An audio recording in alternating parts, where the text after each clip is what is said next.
Hi, it's Damien from Anton. I'm going to run you through we get asked a lot of questions about the printer here, so we're just going to run through a few key points so that if you're having trouble with your printer or you want to learn how to use it, this is the video for you. Okay, so first things first, this printer is the one that we supply with the new Pro. Because the new Pro is USB charging, the printer we supply with it is also USB charging. So if you've got a V or an Evo, you'll have a very similar looking printer probably, but it will be charged with the charger that comes with the V or the Evo. This is USB. They're all interchangeable, so you can use this with the old V and Evo models, and you can use the V and Evo printer with the Pro model. It works the same. Critically though, other way around, when you are sending a report to your from your Pro, you want to align them because the infrared output is here, and that's obviously where it goes to. So you don't need to get them like that. You can have a nice space between them, but anything like that would be okay. Interestingly, on the Vs and the Evos, it was higher up. The output was up here. So some people that have had a V and an Evo, they're putting their new printer alongside their Pro like this, and it won't work because you've got to have it down here. So that's just a subtle difference between where the actual infrared output is on the different models. So that's the first thing to be aware of. Most of the time when people have a genuine problem with their instrument, it's really just a case of either giving the batteries a really good charge or maybe replacing the batteries. The batteries in this are nickel metal hydride. They're sort of standard rechargeable batteries. Lithium ion you get in your instrument are much less prone to memory effects and last an awful lot longer. So if you're using your printer a lot, whether it's this new type with USB charging or the old type, you're probably going to end up needing to replace your batteries every couple of years. Some people have to do more and some people less, but it depends on your usage really.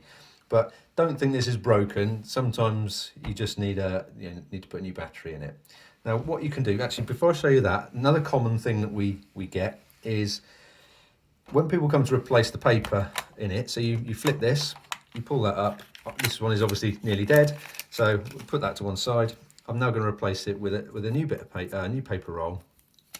The paper roll we sell and the stuff we recommend you use is heat paper roll. There's no ink in this. It works on the basis of the printer using heat to stamp the paper. It should go in that way around, so it feeds from the bottom, and then the heat treated side is on the right place. What we sometimes have is people put it in upside down like that, so it's fed from the top. Then it's printing onto the back of the paper, which isn't heat treated. So it looks like it's run out of ink. It hasn't run out of ink because they don't have ink in them. It's just got it on the wrong side. Well, we've got it open. These little wheels here, there's some cogs that turn the rollers here and here. Sometimes you might just need to give your roller a bit of a clean, but we quite often have problems that aren't working because they're getting a lot of debris, dust and whatever out the bag in these teeth. Give that a clean, and then there's another one that it drives off of in there. You just need to somehow give them a little clean, and that normally gets them up and running again. Once you've done that, you just close that down and you're ready to go. If you long hold it, you can feed paper through it like that. If you turn it off by pressing the button and then long hold it, it'll print a report like this. Now, this has got a lot of useful information on it, but the most important thing is the battery voltage, which is there.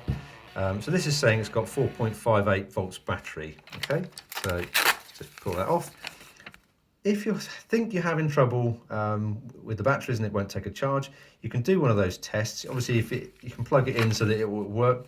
Well, you need to print it off, see what the voltage is, then put it on a charge for a couple of hours and do that test again and make sure that's gone up. If it's gone up, you know the batteries are working the batteries are charging and taking a charge. If it's not going up, it's obviously time to replace the batteries, and that should solve your problem. Optimal is on a full charge, that should go up to about 5.2 volts. So if you're not achieving anything like that, even if it's been on charge for a few hours, then obviously it might be time to change your batteries as well. So that's that. Let's get rid of him. Okay, what else do we need to tell you? Yeah, I think in the main that's it. That solves most problems. The key thing when you do get one new, or if you are replacing the batteries in it, it does say on the back here, batteries must be charged for 16 hours prior to initial use.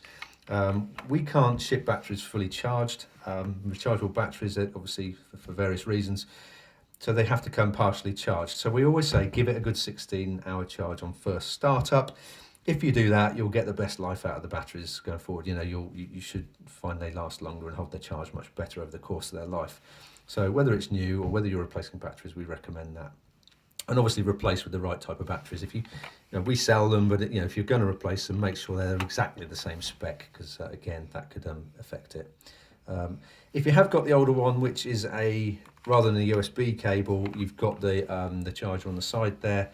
Then obviously only charge it with the Anton charger, because that can damage the batteries as well.